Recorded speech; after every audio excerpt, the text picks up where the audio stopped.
Hi, welcome to the show, and I'm thrilled to have with me today an old friend, Bobby Lane. Bobby, good day to you. Hi, Rob. How you doing? Nice to see you. Great to have you with us. Bobby, for the benefit of people listening that may not have come across you, and I'm sure there are not many, just tell us a little bit about your journey and what got you to here. Wow. Okay. Well, I started off life as a chartered accountant with BDO back in the early 90s. From there, I qualified with BDO and then ended up being headhunted by Saatchi and Saatchi.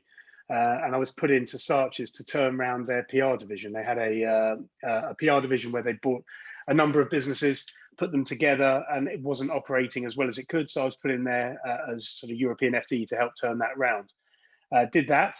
And whilst I was there, started developing a business model for the accounting profession to develop outsourcing services and advisory services for SME businesses, which was back in 2003.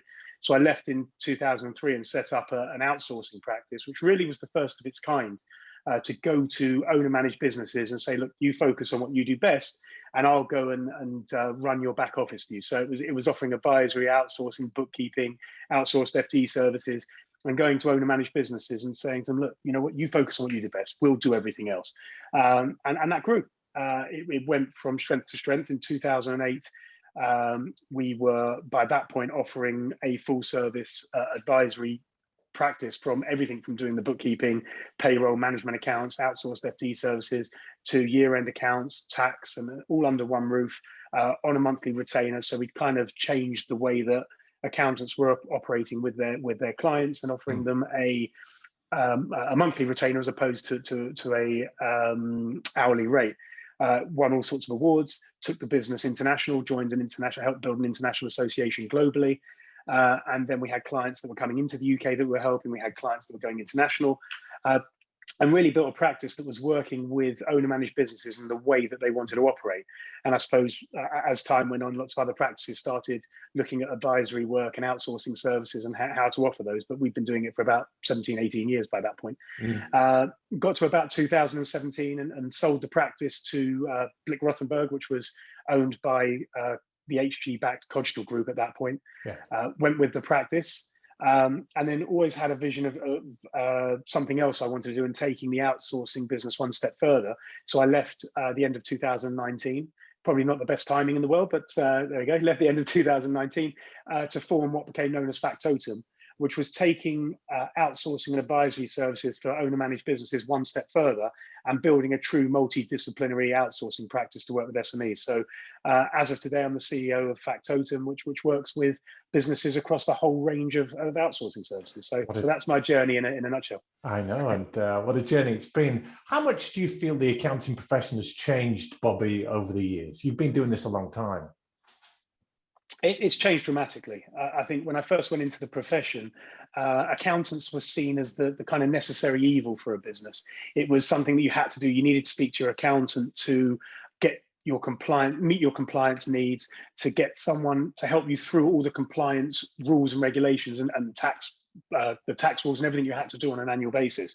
I think over time, over the last sort of 20 years, where it's changed is the relationship between a client and their accountant has changed.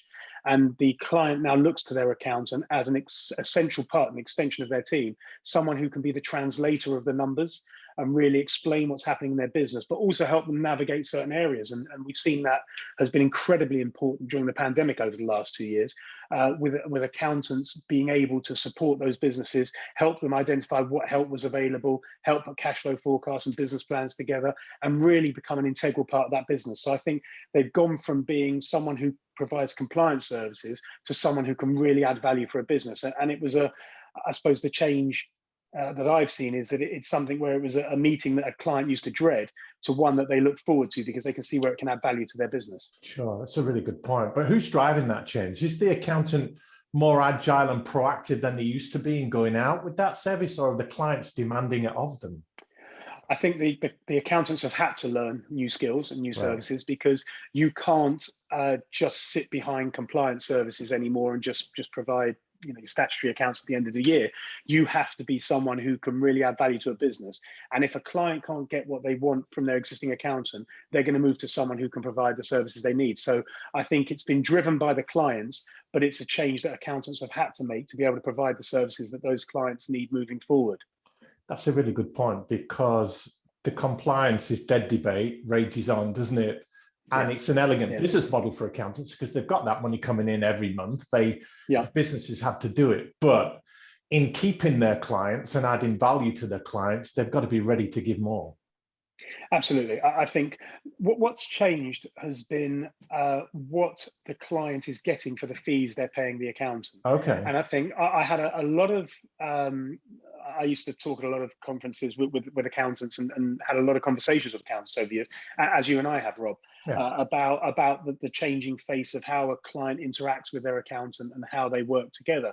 And I think what I've seen over the last 4 or 5 years is that accountants were very panicky about technology and were very worried that it was going to destroy their fee base and the services they were providing for their clients. But what we've seen is that technology is an enabler that allows a lot of the routine processes to be done more efficiently and more effectively. And you could pass some of the processing work over to those, to the clients or to the technology or to whatever system they have set up. And what that means is that what a client is paying the accountant for is where they're adding value, translating the numbers, showing what the business is doing and really helping them navigate the minefield of running a business. And what that means is if a client was paying someone £300 a month, £300 a quarter, or a few £1,000, whatever it may be, previously they might have been paying 75% of that fee for processing work and 25% for the added value advisory work that was adding value to that relationship. And that's now changed.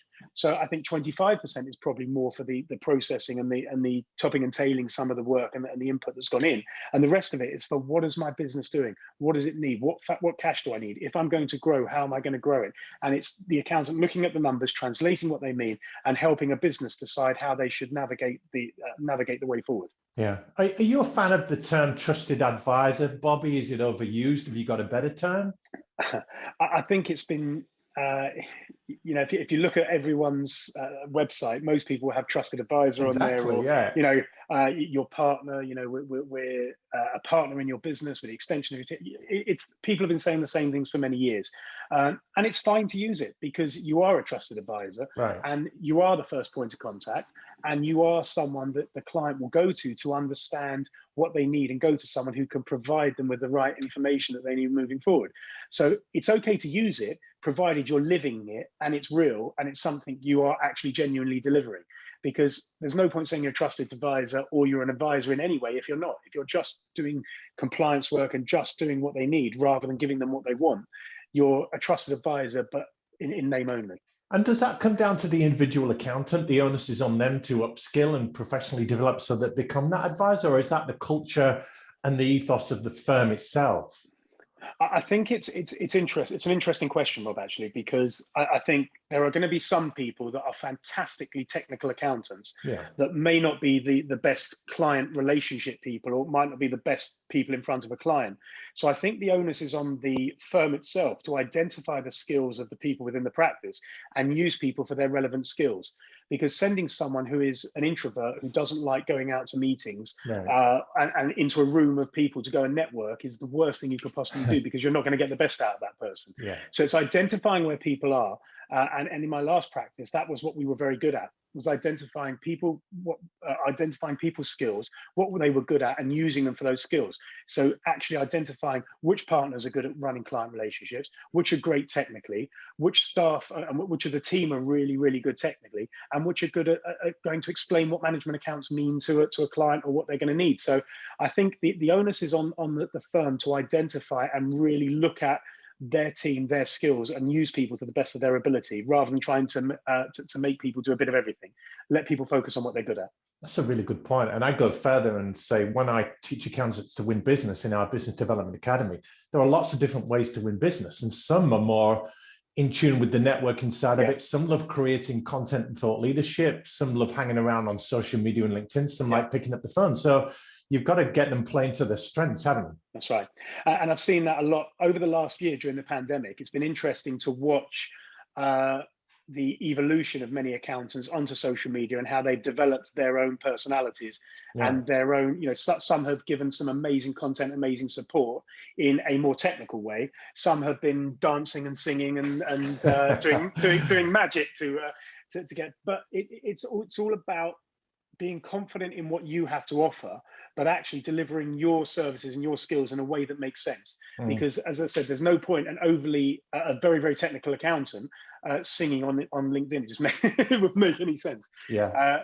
So I think it's all about and being very clear on what you're good at and what you bring to the table, and making sure that you're building a team of people that, when you put that team together, can deliver excellent service.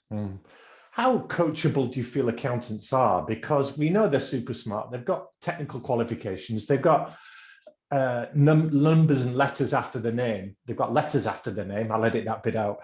But ongoing professional development, particularly learning new skills. I'm not talking about technical upgrades, but I'm talking about learning business development skills, commercial acumen. What kind of an appetite do you feel they have for that stuff?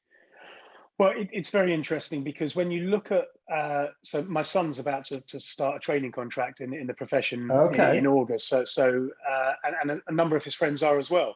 And I know 6 or 7 young 21-year-olds that are about to go into the profession. And when you look at them, they've got very, very different skills. And the 6 or 7 that I know have got very different skills. Yeah. And you can already see from their personalities and how they are, where they'd fit into the profession. If I was hiring them, I know where they'd be in 3 or 4 years' time. And you've got some that are going to be, that will get through the exams and get through the qualification, but then will go on to be fantastic business development and client relationship people. There's some in there who are incredibly bright, that will breeze through the exam, but will be fantastic technical partners that will support it. And you can actually almost see from these 6 people or 7 people that I've seen going in, that actually, if they put together as a partnership, they'd be a fantastic partnership, because they've all got very different skills. So I think it's very much identifying what you're comfortable with, what you're good at. And I genuinely believe that it's you're never going to make someone good at everything. And I think that's the mistake the profession has made over the last 20 years. And I've seen it in various firms I've worked with and met and talked to, where they sit there and say, right, you've got to do a bit of business development, you've got to do a bit of technical work, and you've got to look after a client, you've got to win work, and you've got to manage staff. It doesn't work. You've got to focus on what people are good at and give them a role that's going to benefit the firm by playing to their strengths. Yeah. And I think you can teach people to do certain things, but you're never going to teach a naturally introverted person to become the most extrovert person in the world. That's just my personal opinion. People will, no doubt, if they're looking at this, will go, no, you're wrong. People can change. I just think you've got a skill set, and that's how you're made up. And it's about building on those strengths and recognizing where your strengths play. And at Factotum, you probably see the very good firms that are really keen to push on and grow. But hand on heart, Bobby, what have some accounting firms got wrong over the last 18 months? So it's really interesting. I'm seeing another firm, I'm seeing a couple of firms this week who I'm talking to and working with. And it's really interesting. You kind of get a firm that grows and they do really well. They win some clients and they get to a certain point. Yeah. And when they get to that point, they kind of get stuck and they plateau and it's very difficult, and a lot of them seem to face the same challenge, where it's going from where they are here to really pushing on. Okay. And a lot of them have faced the same challenges. I think there's 2 in particular. One is they know where they want to get to, but they haven't got a clue how to get there, because they're spending so much time managing the practice blinkered with their head down, and they haven't been able to free up the time. So I was talking to a firm a couple of weeks ago. There was a guy who I think did about a partner in a practice who had done hundreds of personal tax returns during tax season. And he said, I've never got any time to go and win new business and focus on the practice and build staff. I said, well, you're doing hundreds of tax returns yourself. Yeah. I said, have you not thought of, if you were able to bring in someone to take those hundreds of tax returns and do them yourself, and actually free up a third of your time, then you could go and win new work, and you'd cover the salary of the person doing the work. And it's just having someone to take the blinkers off and make you stop and think about that what you're doing and how you're running your practice, and the changes you could make to make it to start taking those steps. So I think it's the owners, the partners, the principals in those practices tend to just still be doing everything and never take some time off to review the business.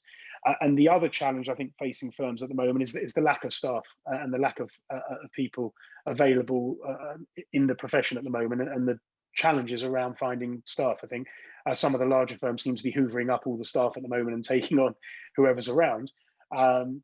And some of the mid-tier or smaller firms are struggling to recruit and get decent staff into the practice. And I think we had a period where there wasn't a huge influx of people who were the next sort of generation of accountants. So you've got this gap at the moment where you've got people that started practices and you've got people coming in now, but in the middle there's a real gap of entrepreneurial minded accountants who could go into a practice and drive it forward. So I think it's taking the time to look at the practice or get someone in to look at the practice and say, you know, what could I be doing differently, but also building the team out to be able to free up your time and help scale up. And speaking to the recruitment challenge, I read a stat recently that said there are more accountants dying or leaving the profession than there are coming in. And automation is part of that, but the attractiveness of accountancy may be. Well, any tips you might give to the smaller and mid-tier firms, Bobby, in their recruitment and retention policies?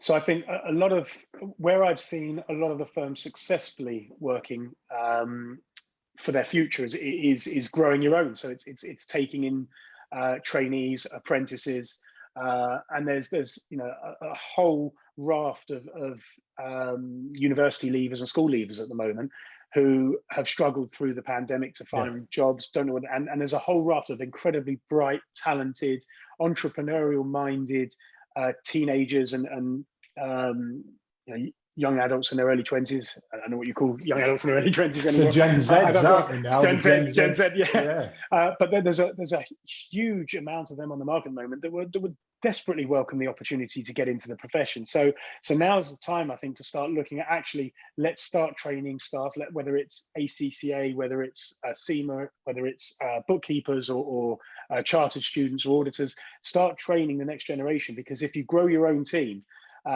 you've got more chance of building, because trying to find people that are going to fit into your culture and trying to find people on the market at the moment is a real challenge. So it's looking at how do if I'm going to keep my practice going and I want to continue running it for the next 10, 15 years, how am I going to do that, and who am I going to see coming through? So it's about now building the next generation.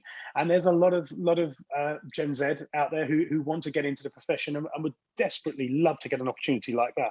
So they're out there. You know, there's the Kickstarter scheme, I think, as well. You've got the apprenticeship scheme, and you've also got school leavers who are desperately looking for a career.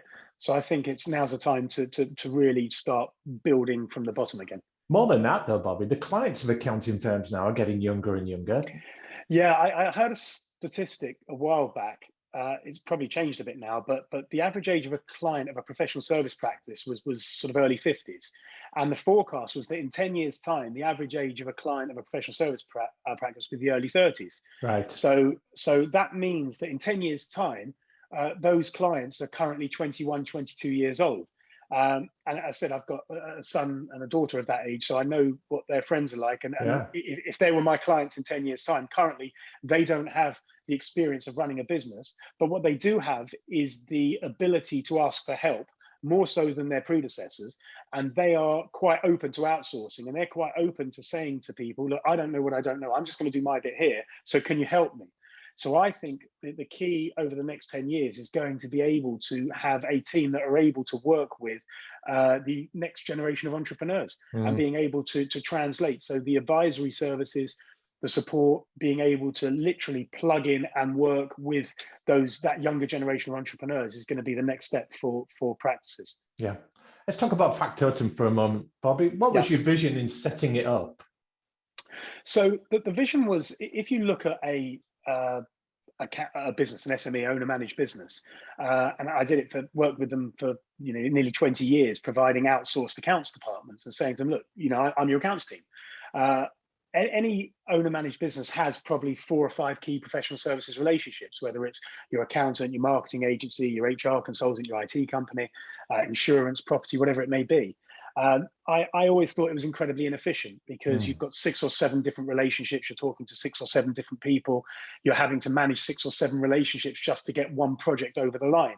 And I wanted to build a practice which basically said, look, under one roof, we can provide those services, one point of contact, one invoice, flexible with no tie-ins, no long-term contracts, but that you can call one firm who are able to basically deal with all your back office services under one roof. And that was the vision, and that's what we built. And I've built some incredible teams within the practice of incredibly talented people. I suppose one person sort of termed it my version of Avengers Assemble, where I kind of have gone out to find the best of breed in every sector and kind of put them together in one place. So, interestingly, my old boss who hired me into Saatchi's back in the late 90s is now looking at the commercial side and building us out a marketing team. So I brought the ex-CEO of Saatchi's in. Wow. I brought some incredibly talented people across multiple divisions to run sectors, run teams, and run some incredible work. And we've worked with some clients over the last year and have done some incredible work in a very difficult period. And have proved the model and proved how it works and proved how valuable it can be to a business owner to say, look, you do what you do best and we'll do everything else. Where are your gaps in your business? What's not working internally or externally? And we've got a solution that works with it. So that was kind of the vision for owner-managed businesses to be able to focus on what they wanted to do and have a team that they could call to support them with everything else. So what are your conversations with accountants about? Do they advocate that service to their clients on your behalf? Yeah, I think accountants, I suppose it's good and bad. Accountants historically are not the best at cross-selling other services, and they're quite comfortable at selling professional services. But we wanted to solve the problem that numerous accountants are asked, and other professional services, and you'll be asked yourself. Clients or contacts will turn around and say, "Do you know someone who can do X, Y, Z?" Exactly. They signpost, don't they? And we wanted to solve that problem. When a client asks an accountant, "Do you know someone who?" They sit there and go, "Oh, who am I going to refer to? I don't know who to refer." And then they send an email around, "Who are we referring work to?" Or "Who's the lawyer we're using?" Or "Which IT company?" Or "Who can do marketing?" Or social media. And we wanted to go to an accountant and say, "Look, when a client says to you, 'Do you know someone who can do something?' Just think of us and pass them to us." So I think we are solving the problem for an accountant where they don't have to panic now when someone asks them for a referral. Yeah. They know who to call. And that was it. And for clients as well, we wanted to take away the pain for them when they're sitting there thinking, right, I now need to go and I want to do an influencer marketing campaign. I've now got to go and Google it for the next 20 minutes and talk to 30 people to find out who the best person is. Whereas now they can talk to someone who and a business that can provide all those services under one roof. Yeah. Bobby, let's do a few quick fire questions to finish things up. Okay. You've got to answer in a few sentences or less. First one, what do you love most about what you do?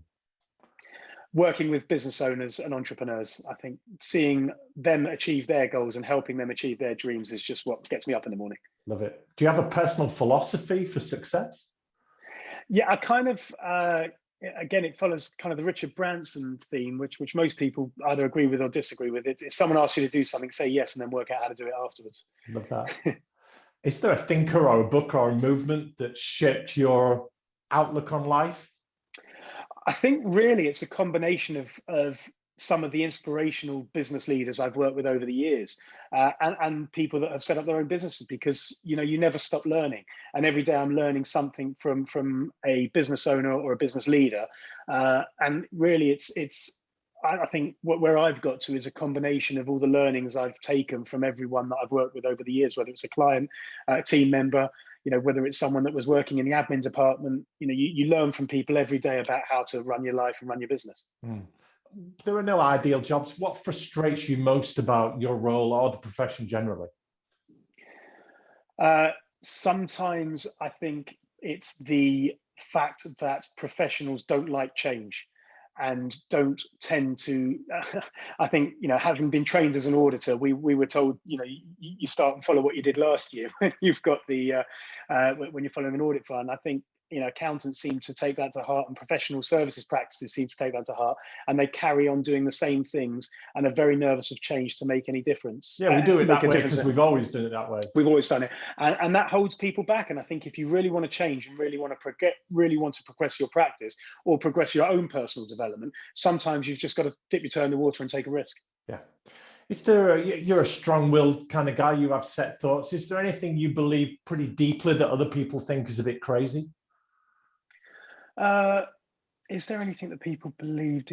No, I think it's generally, sometimes I think it will be the frustration that I tend to run at 100 miles an hour, and sometimes people are starting off at 10 and want to get to 100, whereas I start at 100 and then just carry on. So it's, I think but again, that's different type of people. And again, in my last practice, we had a partnership that was made up of different people with different skills, with different personality traits. and that's what makes a good partnership and a good business. You know, one of my partners used to refer to it. He said, you know, you'll come up with 5 ideas a week. 3 will be absolute rubbish, 1 will be average, and 1 will be exceptional. And it's getting rid of the 4 that are average and rubbish and focusing on the exceptional one. Yeah. So I think it's making sure. And one thing I've always done is always surrounded myself with people that are cleverer than me, that are technically better than me, that are incredibly bright people, because you can always rely on them to give you the right advice and the right support, and make sure that when you build the right team with incredibly bright people, you can succeed together. That's courageous though, isn't it? There's a certain amount of vulnerability involved in that. Listen, you know, as I said earlier, Rob, I think, you know, my last practice was incredibly successful because we had people with different skills. I think if you had, you know, 20 people like me in the practice, it would be chaos. And I think, but we had some people that, you know, I always said were much potentially better accountants and much brighter than I were, and technically better than I was.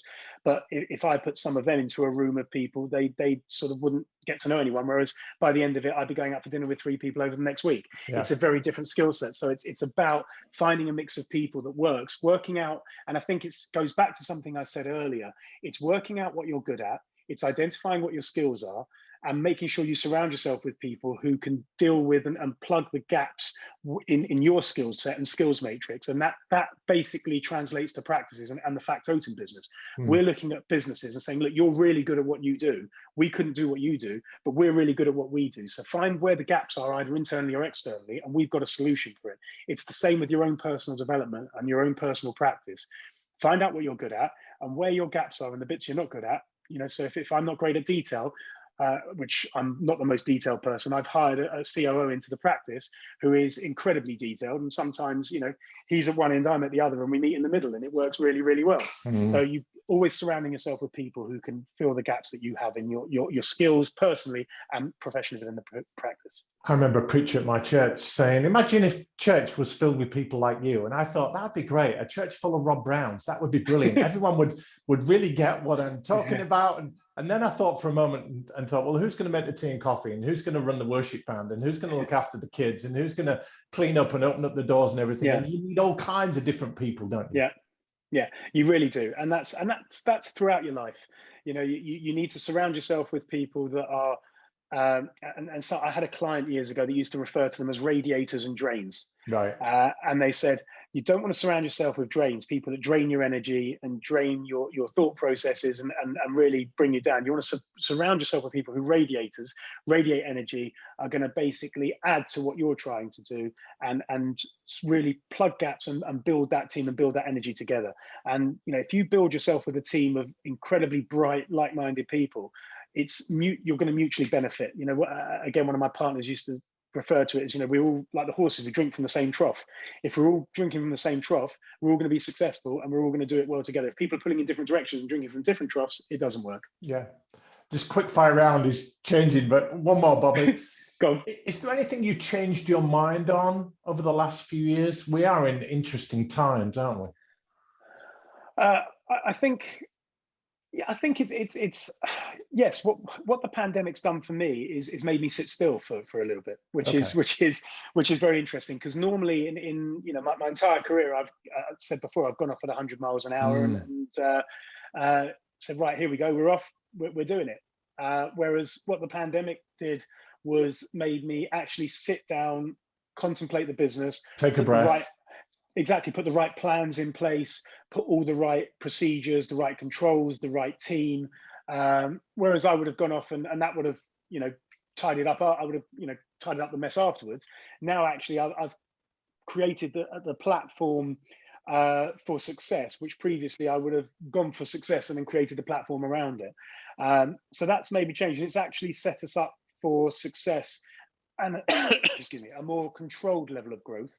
Whereas previously it would have gone off a chaotic, I suppose, gone off 100 miles an hour and not really worried about it. But now we're more controlled. We're in a better place than we would have been if I would have done it that way. So I suppose in many ways it's been good and has given me the time to actually reflect and take a more cautious and thought through approach rather than just try and make it happen. Got it. And Bobby, the accountants and the fintech listeners that we have on this show, if they want to have a conversation with you, like the sound of what you're doing, perhaps talk about some collaboration or bringing you on board, what's a good way for them to reach out? I'm pretty accessible. So I'm on LinkedIn. So connect with me on LinkedIn. On Twitter, I'm Bobby Lane UK. My email address is bobby.lane@wearefactotum.com. I'm on Instagram as Bobby Lane UK1. So I tend to be quite accessible, and people seem to be able to get hold of me. But if anyone does want to have a chat about what I'm doing, what they're doing, just want to have a half-hour conversation and just have a chat, I'm always available, always interested in meeting new people and having a conversation and trying to help any way I can. That's great. And as a final thought, Bobby, imagine that I had the power to make you the czar, the overlord of the accounting profession worldwide, the president of the global industry. What would your message be to them? What would you advocate? What do they need right now? I think what I'd be advocating is, and I think it's probably a bit boring, but it's what people have been saying for many years. It's about the advisory piece and it's about the client relationship piece. But I'd be advising not to be scared of technology. It would be to embrace technology, using it as an enabler to allow you to focus on the value that you really bring to your client relationships. You know, accountants around the world have been trained to understand the numbers, to read a balance sheet, to read a P&L account, to put a cash flow together and know what those numbers mean. Clients haven't in most cases, and in the most part aren't financially trained. They're very good at what they're doing. And we've seen a lot of businesses spring up over the last few years through the pandemic. And there's a lot of people that have now set up businesses that might take off very, very quickly post-pandemic as things start to open up and get back to normal. They're going to need help from trained people that understand numbers, understand business, and can help them. There's a huge opportunity coming over the next few years for accountants to really become the partners that those businesses need, and really, as you said earlier, Rob, become those trusted advisors and really live it as opposed to just talk it. Yeah, well, Bobby Lane, that's been world class. Thank you so much for your time today. Thanks, Rob. You've been watching or listening to the Accounting Influencers podcast featuring hosts Rob Brown and Martin Bissett, with key interviews, what's working in the accounting profession, and news from the accounting and fintech world that helps you do your jobs better. We go out to 144 countries, over 20,000 unique listeners with 100,000 downloads, and it is accredited for continued professional education and development. Thank you for tuning in.